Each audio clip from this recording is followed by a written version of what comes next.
News 18 বাংলায় আপনাদের স্বাগত। আমার বাংলা নিয়ে আপনাদের সঙ্গে রয়েছি আমি প্রিয়াঙ্কা।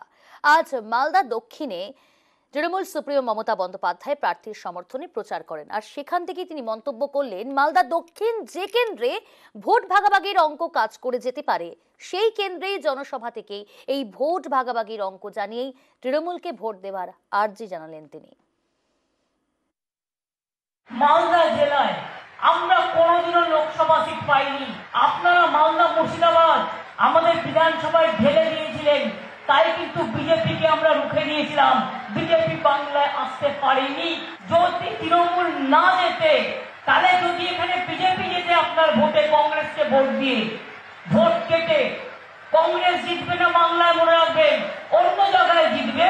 যেখানে যেখানে আমাদেরও ক্ষমতা আছে আমরাও সাহায্য করছি। বাংলায় আমাদের কোনো জোট নেই। বাংলায় সিপিএম এর জোট হচ্ছে কংগ্রেসের সাথে। আপনারা কেউ চান মালদার মানুষ যে আমি সিপিএম এর কাছে আবার আত্মসমর্পণ করি?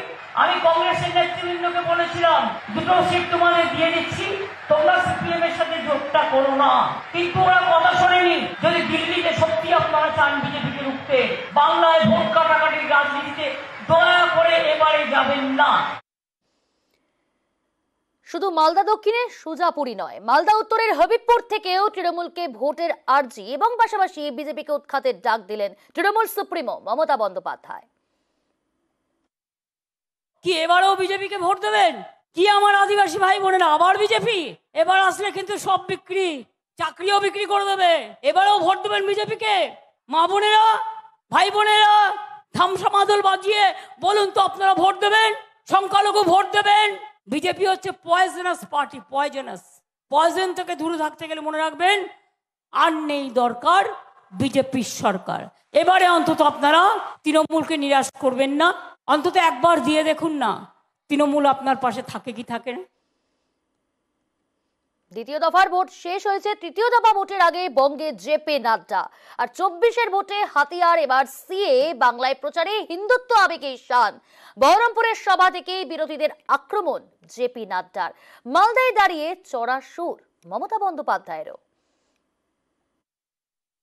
एक तरफ ये टीएमसी के लोग हैं और दूसरी तरफ कांग्रेस के लोग हैं जो आपका हक छीनकर घुसपैठियों की तरफदारी करते हैं, जो आपका हक छीनकर घुसपैठियों के तरफ नरम रहते हैं।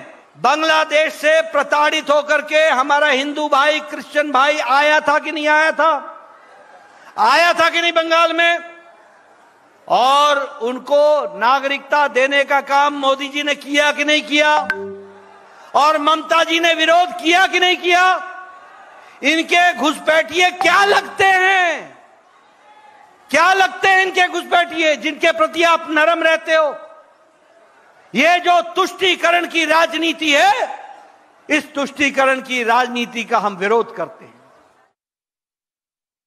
এনআরসি হয় না বাংলায়, কে হবে না, ইউনিফর্ম সিভিল কোড হবে না, বিজেপি টুপ নেওয়া হবে না, দেশ বিক্রি করে দেবে, সংবিধান বিক্রি করে দেবে। এনআরসি তারপর সিএ একেবারে যদি আপনারা একটু ভুল করে ভোটটা কাটাকাটি করে দেন, তাহলে কিন্তু বিজেপি যদি এসে যায়, এবার কিন্তু গায়ের জোরে এনআরসি করে আপনাদের ডিটেনশন ক্যাম্প পাঠিয়ে দেবেন। আমরা থাকতে এটা করতে দেব না।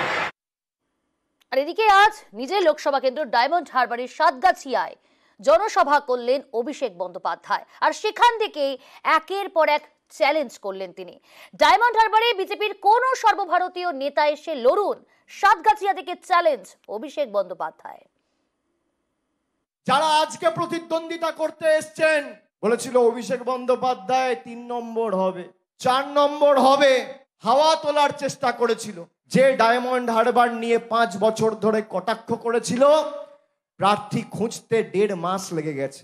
আমার বিরুদ্ধে লড়াই করছে, আমি তাদের প্রতি পূর্ণ সম্মান জানিয়ে বলছি যে আজকে তৃণমূলের বিরুদ্ধে খালি ষড়যন্ত্র, চক্রান্ত আর কেন্দ্রের বৈমাতৃ সুলভ আচরণ না করে সিপিএম আর বিজেপি যদি খবরের কাগজের ফ্রন্ট পেজগুলোতে কিছু টাকা খরচা করে অ্যাড দিত, যে প্রার্থীদের দাঁড় করিয়েছে অন্তত পক্ষে তার থেকে ভালো প্রার্থী পেত। আমি বলছি এখনো সময় রয়েছে যদি বিজেপির কোনো সর্বভারতীয় নেতা আসতে চায় আমি স্বাগত জানাচ্ছি, আমার ডায়মন্ড হারবারে আসুক। নমিনেশনের পর্ব তো এখনো শুরুই হয়নি। মানুষের কি ক্ষমতা ডায়মন্ড হারবার দেখাবে। ডায়মন্ড মডেল পথ দেখিয়েছে, আগামী দিনেই 41টা লোকসভাতেই এই ডায়মন্ডের উন্নয়নের মডেল আমরা বাস্তবায়িত করে দেখাবো। এখানেই শেষ নয়, আরো এক চ্যালেঞ্জ করলেন অভিষেক বন্দ্যোপাধ্যায়। তৃণমূল কংগ্রেসের সেকেন্ড ইন কমান্ড, তিনি বললেন যত কেন্দ্রীয় বাহিনী বাড়বে তত জয়ের ব্যবধানও বাড়বে। সাতগাছিয়া থেকে আরো এক চ্যালেঞ্জের সুর অভিষেকের। 2014 সালে কেন্দ্রীয় বাহিনী দিয়ে ভোট হয়েছে, 2016 সালে কেন্দ্রীয় বাহিনী দিয়ে ভোট হয়েছে, 19 সালে কেন্দ্রীয় বাহিনী দিয়ে ভোট হয়েছে, 21 সালে কেন্দ্রীয় বাহিনী দিয়ে ভোট হয়েছে। আমি বলবো দরকার হলে বুথের বাইরে দুটো জায়গায় 5টা করে দিন। যত কেন্দ্রীয় বাহিনীর সংখ্যা বাড়বে তত জয়ের ব্যবধান আমাদের বাড়বে, এটা প্রতিষ্ঠিত। মানুষ ভোট দেবে, ইডি সিবিআই তো ভোট দেবে না। আপনি বিজেপির প্রার্থীকে দাঁড় করিয়ে খালি ব্লক, কটা ব্লক আছে নাম বলতে বলুন, বলতে পারবে না। মিউনিসিপ্যালিটির কটা ওয়ার্ড আছে বজবজে আর পূজালিতে, বলতে বলুন, বলতে পারবে না। তারা নাকি অভিষেক খেদাবে। আমি বলবো 3 নম্বরে ছিল, 3 নম্বরেই থাকবে। ডায়মন্ড হারবারে 5 লাখেরও বেশি ভোটে জিততে পারে তৃণমূল কংগ্রেস মনে করছেন অভিষেক বন্দ্যোপাধ্যায়। সুযোগ পেলেই আগামী 10 বছরে দ্বিগুণেরও বেশি কাজের আশ্বাস দিলেন অভিষেক। যারা আজকে ভোট চাইতে আসছে, ভাষা শুনেছেন, বলছেন ডায়মন্ড হারবার থেকে অভিষেককে খেদাও, ডায়মন্ড মডেল খেদাও। যারা খেদাতে আসবে মানুষের কাছে খেদিয়ে দিল্লিতে মুরগি হয়ে আবার ফিরে যাবে। এবার আমি বলে গেছিলাম 4 লাখ, যে ভালোবাসা আমি রাস্তায় পেয়েছি, আপনাদের মধ্যে পেয়েছি, 4 লাখ যদি 5 লাখ হয় আমি আশ্চর্য হব না। 10 বছরে 5,580 কোটি টাকার কাজ হয়েছে। আগামী 10 বছর যদি মানুষ সুযোগ দেয় আমি 5,580 দ্বিগুণ, আগামী 10 বছরে 10,000 কোটি টাকার কাজ এই ডায়মন্ড হারবারে করে ডায়মন্ড হারবার মডেল সারা দেশ থেকে বিশ্ব দরবারে বিশ্ববন্দিত কি করে হয় তার ব্যবস্থা করব। এটা আমার গ্যারান্টি। ক্ষমতা থাকলে লড়ো।